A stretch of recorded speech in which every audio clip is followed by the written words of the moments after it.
नमस्कार, मी सुमित शंकर सावंत आणि तुम्ही पाहताय TV9 मराठी। या बातमीपत्रामध्ये बऱ्याच महत्त्वाच्या बातम्या बघायच्यात, पण सुरुवातीला एक राजकीय महत्त्वाची बातमी। विधानसभा निवडणुकीत मनसे सर्व जागा लढणार असल्याचं वैभव खेडेकर म्हणाले। मनसे नेते वैभव खेडेकर यांची ही मोठी घोषणा आहे। राज ठाकरे 1 तारखेपासून महाराष्ट्र दौऱ्यावर जाणार आहेत आणि सत्तेच्या चाव्या राज ठाकरेंच्या हातात असतील असं खेडेकर म्हणाले।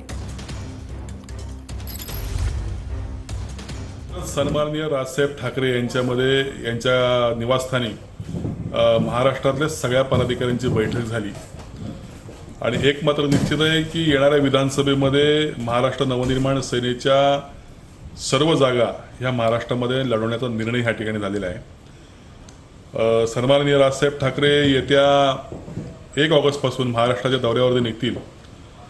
या महाराष्ट्रामध्ये ही जी राजकीय परिस्थिती बदललेली आहे त्याचा नक्कीच फायदा महाराष्ट्र नवनिर्माण सेनेला होईल। महाराष्ट्र नवनिर्माण सेना या तिघांच्या युतीमध्ये चौथा पार्टनर होण्याच्या मनस्थितीमध्ये नाही आणि निश्चित या ठिकाणी सत्तेच्या चाव्या या सन्माननीय राजसाहेब ठाकरे यांच्या हातामध्ये